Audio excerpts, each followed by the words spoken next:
আসসালামু আলাইকুম। আশা করি আমার ভাই বোনেরা মা খালামণিরা ভালো আছেন।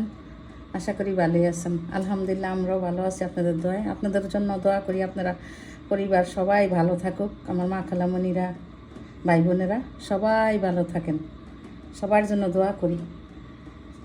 আজকের মতো একটা নতুন ভিডিও শুরু করলাম। পেঁয়াজ, টমেটো, কাঁচামরিচ কেটে নিছি ধুয়ে পরিষ্কার করে। এই যে মাংসটা ধুয়ে পরিষ্কার করে নিছি। এই যে গরুর মাংস, আলু দিব, সাথে জল জল করে রান্না করব। দেখতে থাকেন, সাথে থাকেন। ভিডিও ভালো লাগলে সাবস্ক্রাইব, লাইক, শেয়ার, কমেন্ট করবেন।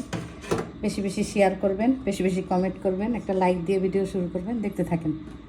দিয়ে দিলাম কাঁচামরিচ, টমেটো, পেঁয়াজ সব কিছু দিয়ে দিলাম।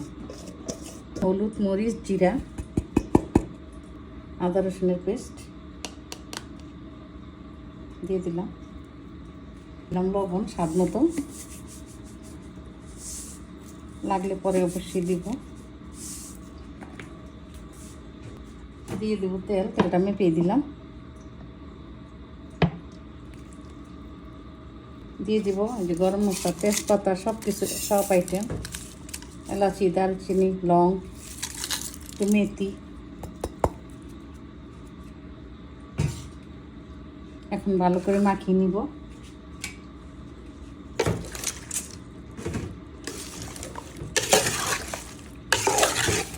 মাখিয়ে কিছুক্ষণের জন্য রেখে দিব, তারপর বসিয়ে দিব। কষানো হলে তারপর আলু দিয়ে জল দিব।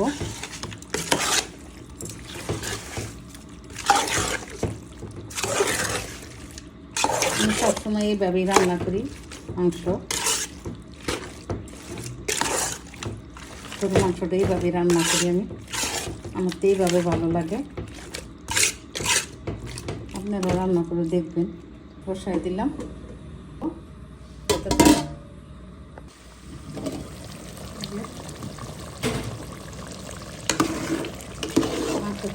পানি হচ্ছে, এই যে কষানো হয়ে যাবে।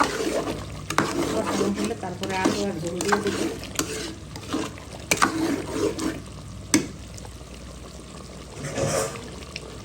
ওদের ভাত কষানো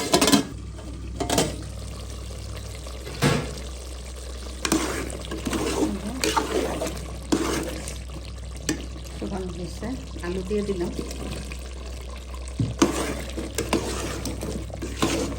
একটু জল আছে, একটু সিদ্ধ হয়ে যাবে আলু, তারপরে গরম পানি দিয়ে দিব। হতে থাক।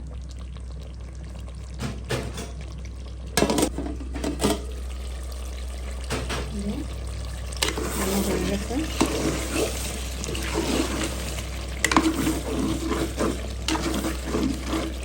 দিয়ে দিব জল।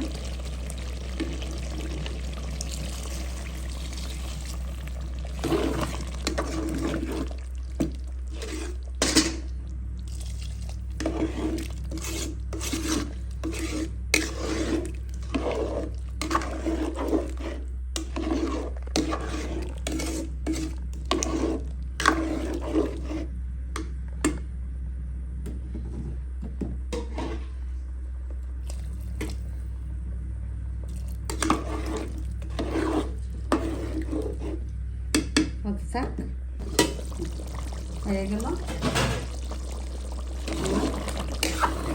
গরুর মাংস জল। এখন নামিয়ে ফেলব। দিয়ে দিব একটু ভাজা গরম মশলার উপরে সামান্য পরিমাণ।